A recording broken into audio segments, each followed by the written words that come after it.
తమిళ director Mysskin అనే ఒక అతను ఉన్నాడు. తన యొక్క ఫిల్మ్ మేకింగ్ స్టైల్ నాకు చాలా ఇష్టం. తన గురించి కొన్ని విషయాలు చూద్దాం. అతను సెప్టెంబర్ 20, 1971 పుట్టాడు.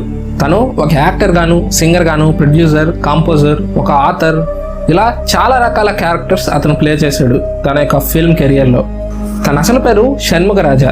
ది ఇడియట్ అనే ఒక నావల్లోని ప్రిన్స్ మిస్కిన్ అనే ఒక క్యారెక్టర్ నుంచి ఇన్స్పైర్ అయ్యి తను మిస్కిన్ అనే ఒక పేరుని పెట్టుకున్నాడు. తను ఎక్కువగా బుక్స్ అండ్ నావల్స్ చదివేవాడట.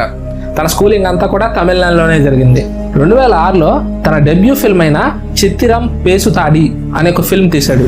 అది చాలా లో బడ్జెట్ సినిమా, కానీ ఆ సంవత్సరంలో one of the biggest hits గా నిలిచింది ఆ యొక్క ఫిల్మ్. 2013లో మిస్కిన్ తీసిన ఉన్నాయం అట్టుకుట్టియం, 2014లో పిసాసు, ఈ రెండు ఫిల్మ్స్ కూడా ఫిల్మ్ క్రిటిక్స్ నుంచి మంచి పేరుని తెచ్చుకున్నాయి. చిత్తిరం పేసుతాడి అండ్ అంజాతే, ఈ రెండు ఫిల్మ్స్ కూడా మిస్కిన్ కి మంచి పేరుని తెచ్చిపెట్టాయి. నందలాల ఈ ఫిల్మ్ 2010 రిలీజ్ అయింది. ఈ ఫిల్మ్ లో తన డెబ్యూ యాక్టింగ్ స్టార్ట్ చేశాడు మిస్కిన్. 2024లో డెవిల్ అనే ఒక ఫిల్మ్ వచ్చింది. దానికి మ్యూజిక్ డైరెక్టర్ గా వ్యవహరించారు. తన యొక్క అవార్డ్స్ విషయానికి వస్తే బెస్ట్ డైరెక్టర్ అవార్డ్ అంజాతేకి వచ్చింది.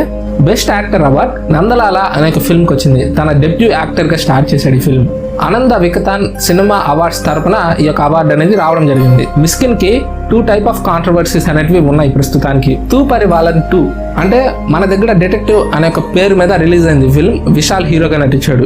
ఆ ఫిల్మ్ డైరెక్టర్ కూడా మిస్కిన్నే. దాని పార్ట్ 2 తెరకెక్కించే విషయంలో మిస్కిన్ కి విశాల్ కి కొద్దిగా మనస్పర్ధలు అనేటివి జరిగాయి. పెరాన్బా అనే ఒక ఫిల్మ్ ఆడియో లాంచ్ లో మమ్ముట్టి మీద ఒక ఇన్అప్రోప్రియేట్ జోక్ అనేది మిస్కిన్ వేశాడు. ఈ సంఘటన జరిగింది 2018లో.